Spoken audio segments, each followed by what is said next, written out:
ऐसे बहुत सारे रेगुलर व्यूअर्स हैं जो हमारी कहानियां देखते तो हैं, लेकिन आपने चैनल को सब्सक्राइब नहीं किया है। अगर आप भी उन 85% लोगों में से एक हैं, तो जल्दी से सब्सक्राइब बटन दबाओ। और हाँ, लेटेस्ट थ्रिलिंग क्राइम स्टोरीज की नोटिफिकेशंस के लिए बेल आइकन दबाना मत भूलना।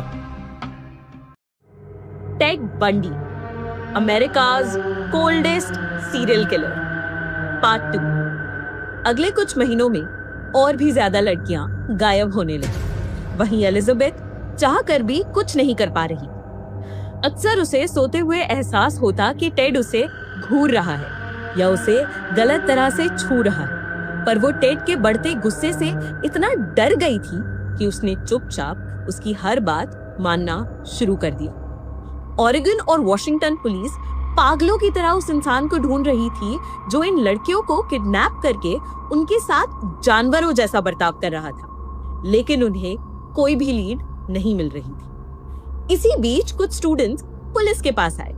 उन्होंने उन मिसिंग लड़कियों के एरिया में कई बार एक ब्राउन वॉल्क्सवैगन बीटल को देखा था, और तो और उन्होंने एक ब्राउन बाल वाले आदमी को भी देखा था। उस आदमी ने एक स्लिंग या प्लास्टर पहना हुआ था और उस आदमी ने उनसे मदद भी मांगी थी। ओरेगन और वॉशिंगटन में हो रहे मर्डर्स का सिलसिला जुलाई में खत्म हुआ, जब दिन दहाड़े लेक सैमामिश स्टेट पार्क के बीच से 2 लड़कियां गायब हो गई। उनके मिसिंग होने की खबर जब हर जगह फैली तो 4 विटनेसेस सामने आई, जिन्होंने उन्हें एक आदमी का डिस्क्रिप्शन दिया जिसके हाथ में प्लास्टर था और जिसने खुद को टेड के नाम से इंट्रोड्यूस किया था और अपनी कार से सेलबोट उतारने में हेल्प मांगी थी। उन चारों को शक था कि उसी टेड ने उन दोनों लड़कियों को किडनैप किया था। पुलिस ने इस इंफॉर्मेशन को हर जगह पब्लिश करा और टेड के एक कॉम्पोजिट स्केच को भी हर जगह बंटवा दिया। इस इंफॉर्मेशन को देखकर टेड के साइकोलॉजी प्रोफेसर और एलिजाबेथ ने उसे रिपोर्ट करने के लिए पुलिस को कॉल किया, लेकिन पुलिस ने उनकी टिप को इग्नोर कर दिया क्योंकि उन्हें उस समय रोज ऐसे 200 से ज्यादा अलग अलग टिप्स आ रही थी। अगस्त 1974 में टेड का यूटा लॉ स्कूल में एडमिशन हो गया।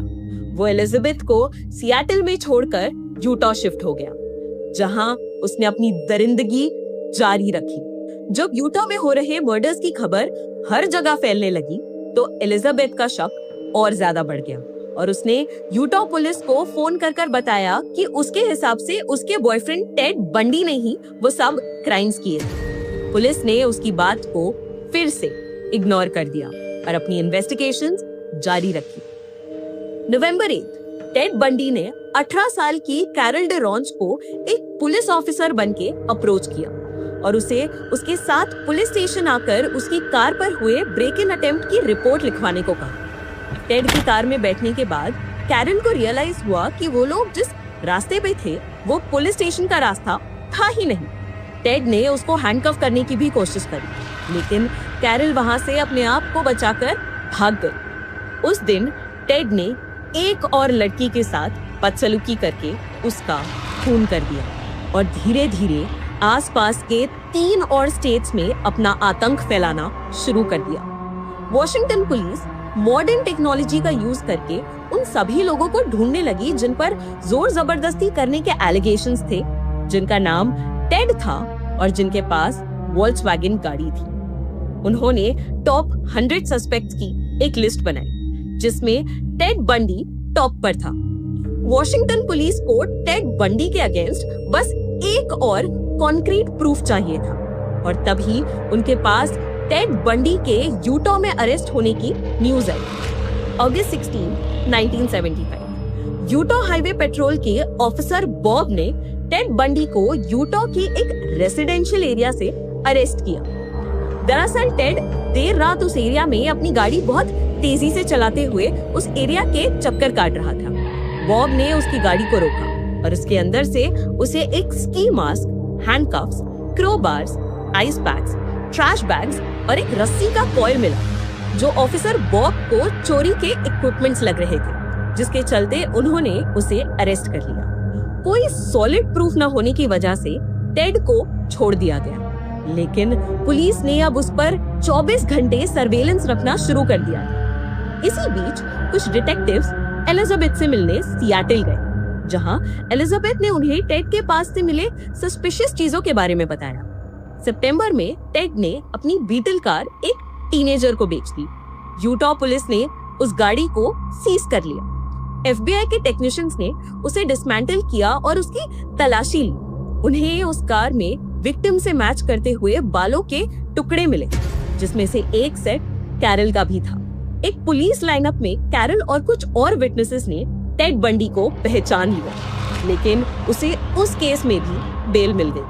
5 स्टेट्स के डिटेक्टिव्स ने मिलकर आपस में टेड के खिलाफ जमा हुए सारे सबूत डिस्कस करे, जिसके बाद वो इसी कंक्लूजन पे पहुंचे कि टेड बंडी ही वो खूनी था जिसने इतने सालों से उनकी स्टेट्स में आतंक बचा रखा था। जून 1976 में कैरल की किडनैपिंग के लिए और उसके साथ जोर जबरदस्ती करने की कोशिश करने के लिए टेड को 15 साल की सजा सुनाई गई। जनवरी 1977 में उसे एस्पेन के एक जेल में ट्रांसफर किया गया। टेड ने अपना केस खुद लड़ने का डिसीजन लिया था और ऐसे ही एक कोर्ट प्रोसीडिंग्स में रिसेस में टेड ने कोर्ट की लाइब्रेरी में रिसर्च के लिए जाने की परमिशन ली और टेड उसी लाइब्रेरी की एक खिड़की से निकलकर भाग गया। पुलिस 6 दिन तक उसे ढूंढती रही और आखिरकार एक रात को पुलिस ने उसे एक हाईवे पे पकड़ लिया। इसके बाद उसे गारफील्ड काउंटी जेल भेज दिया, लेकिन वो वहां से भी भाग गया और 6 और मर्डर्स करने के बाद आखिरकार फ्लोरिडा में पकड़ा गया। जून 1979 में टेड पर काई ओमेगा सोरोरिटी हाउस का ट्रायल शुरू हुआ। यह अमेरिका का पहला नेशनली टीवी पे दिखाए जाने वाला ट्रायल बना, जिसे 250 से ज्यादा रिपोर्टर्स ने कवर किया। ट्रायल में कई विटनेसेस निकलकर सामने आए, जिन्होंने बताया कि टेड उस एरिया में एक दूसरे नाम से कई दिनों से रह रहा था और उन्होंने उसे मर्डर्स के कुछ घंटों पहले काई ओमेगा सोरोरिटी हाउस के पास घूमते हुए देखा था। साथ ही साथ फोरेंसिक्स टीम ने सबूत के तौर पर टेड बंडी और विक्टिम्स के बॉडी पे मिले बाइट मार्क्स भी प्रेजेंट किए। 25 जुलाई 1976 को टेड बंडी को 3 लोगों के अटेम्प्टेड फर्स्ट डिग्री मर्डर और असॉल्ट के लिए डेथ सेंटेंस दिया गया। 6 महीने बाद उस पर किम्बरली लीश के मर्डर का भी केस शुरू हुआ, जिसमें उसे कोर्ट ने गिल्टी करार दिया और उसे डेथ बाय इलेक्ट्रोक्यूशन की सजा सुनाई।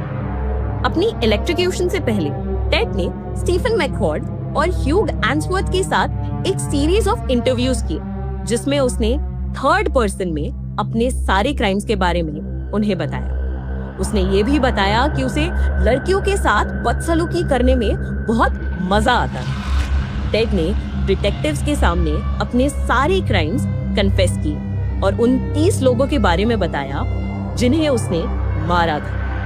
पुलिस का मानना था ये फिगर असल में 100 से भी ज्यादा था। आखिरकार 15 फरवरी 1978 को टेड बंडी को इलेक्ट्रोक्यूट कर दिया गया, जिसके बाद जाकर अमेरिका के सबसे खूंखार सीरियल किलर का आतंक खत्म हुआ।